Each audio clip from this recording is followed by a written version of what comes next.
आज से लगभग 700 साल पहले दिल्ली की गलियों में एक शायर रहता था। वो एक पहेली पूछा करता था। एक थाल मोती से भरा, सबके सिर पर औंधा धरा। चारों ओर वो थाली फिरे, मोती उससे एक ना गिरे। जवाब था आसमान। लेकिन असली पहेली ये नहीं थी। असली पहेली थी वो जुबान जिसमें ये पहेली बुनी गई थी। वो ना तो फारसी थी ना संस्कृत, वो थी आम लोगों की बोली, जिसे उस शायर अमीर खुसरो ने नाम दिया हिंदवी। दोस्तों, यही हिंदवी आज आपकी और मेरी हिंदी की पहली झलक है। तो चलिए आज चलते हैं 1000 साल लंबे सफर पर और जानते हैं उस हिंदी की कहानी जो किसी राजा के दरबार में नहीं बल्कि जनता के दिल में पैदा हुई। नमस्कार, मैं अभिषेक आनंद और आप जुड़े हैं इनसाइट अभिषेक के साथ। हमारी कहानी शुरू होती है लगभग 3500 साल पहले। तब भारत में एक ही भाषा का बोलबाला था, संस्कृत। ये वो भाषा थी जिसमें वेद लिखे गए, जिसे देववाणी कहा गया। ये हमारी भाषा की परदादी थी, बहुत शुद्ध, बहुत नियम वाली। फिर समय बदला और संस्कृत का एक और रूप सामने आया, लौकिक संस्कृत। इसमें रामायण और महाभारत जैसे ग्रंथ लिखे गए। लेकिन ये भाषा पंडितों और विद्वानों की थी। आम आदमी क्या बोलता था? आम आदमी बोलता था वो भाषा जो संस्कृत से ही निकली थी, लेकिन थोड़ी आसान थी। इन्हें कहा गया पाली और प्राकृत। भगवान बुद्ध और भगवान महावीर ने अपने उपदेश इन्हीं भाषाओं में दिए, ताकि बात सीधे जनता के दिल तक पहुंचे। सोचिए, भाषा का पहला नियम है सरलता। जो भाषा जितनी सरल होगी उतनी ही फैलेगी। संस्कृत अगर हमारी भाषा की परदादी है तो ये भाषाएं हमारी भाषा की दादी थी। अब हम पहुंचे हैं साल 500 से 1000 ईस्वी के बीच।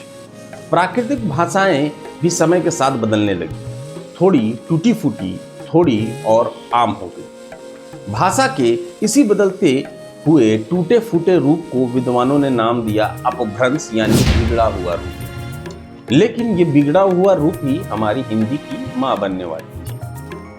भारत के अलग अलग कोनों में अलग अलग अपभ्रंश बोले जाते थे। इन्हीं में से एक थी सौरसेनी अपभ्रंश, जो आज के दिल्ली, हरियाणा, मथुरा के इलाके में बोली जाती है। तो याद रखिए, संस्कृत परदादी, प्राकृतिक पाली दादी और अपभ्रंश हमारी हिंदी की माँ है।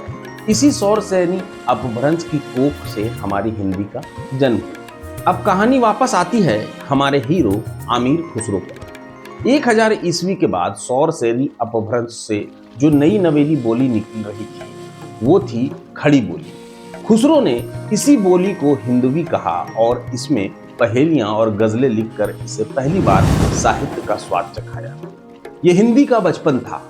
इस दौर में एक और महानायक हुए कबीरदास। उन्होंने किसी एक बोली को नहीं पकड़ा, वे जहां जाते वहां के शब्द उठा लेते। उनकी भाषा में पंजाबी थी, राजस्थानी थी, अवधी थी, इसलिए उनकी भाषा को सधुक्कड़ी या पंचमेल खिचड़ी कहा गया। ये हिंदी की ताकत थी। ये किसी एक जगह पर बंधी नहीं थी। ये एक नदी की तरह थी जो अपने रास्ते में आने वाली हर बोली को अपने अंदर समेट लेती थी। अब आता है हिंदी का स्वर्ण युग, भक्ति का। लेकिन यहाँ एक मजेदार ट्विस्ट है। आज हम जिस खड़ी बोली को हिंदी कहते हैं वो उस समय साहित्यिक भाषा नहीं थी। उस समय दो बोलियों का राज था। एक थी मीठी सी ब्रज भाषा, जिसमें सूरदास ने कृष्ण की लीलाओं का ऐसा वर्णन किया कि वो अमर हो गई, और दूसरी थी अवधी, जिसमें गोस्वामी तुलसीदास ने रामचरितमानस रचकर उसे घर घर की भाषा बना दी। सोचिए, उस दौर की दो सबसे बड़ी साहित्यिक सुपरहिट फिल्में सूरसागर और रामचरितमानस आज की स्टैंडर्ड हिंदी खड़ी बोली में नहीं थी। खड़ी बोली अभी भी दिल्ली और मेरठ की गलियों में बोली जा रही थी और अपने समय का इंतजार कर रही थी। 19वीं सदी में सब कुछ बदल गया। अंग्रेज आए, कलकत्ता में फोर्ट विलियम्स कॉलेज बना और पहली बार प्रशासन के लिए एक मानक भाषा की जरूरत महसूस हुई। यहीं से खड़ी बोली की किस्मत पलटी। लल्लू लाल और सदल मिश्र जैसे लेखकों ने खड़ी बोली में गद्य लिखना शुरू किया। लेकिन खड़ी बोली को असली हीरो मिला भारतेंदु हरिश्चंद्र के रूप। उन्हें आधुनिक हिंदी का पिता कहा जाता है। उन्होंने नाटकों, निबंधों से खड़ी बोली को एक नई पहचान दी और फिर आए महावीर प्रसाद द्विवेदी। वो एक सख्त हेडमास्टर की तरह थे। उन्होंने सरस्वती पत्रिका के जरिए लेखकों को सिखाया कि हिंदी को सही व्याकरण, सही वर्तनी और सही स्टाइल में कैसे लिखना है। उन्होंने ही हिंदी को तराश कर वो रूप दिया जो आज हम इस्तेमाल करते हैं। अगर भारतेंदु ने खड़ी बोली को खड़ा किया तो महावीर प्रसाद द्विवेदी ने उसे चलना और दौड़ना सिखाया। आजादी के बाद 14 सितंबर 1949 को इसी खड़ी बोली हिंदी को भारत की राजभाषा का दर्जा दिया। ये वो ऐतिहासिक दिन था जिसे हिंदी दिवस के रूप में मनाया जाता है। आज हिंदी सिर्फ किताबों की या दफ्तरों की भाषा नहीं है।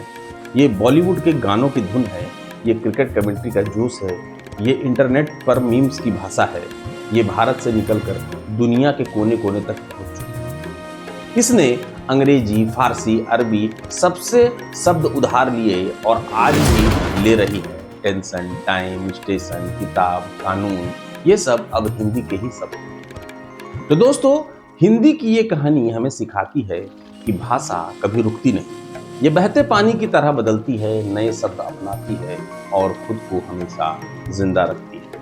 ये कहानी थी हिंदवी से हिंदी बनने की, एक ऐसी भाषा की जो हजारों सालों से करोड़ों दिलों की धड़कन है।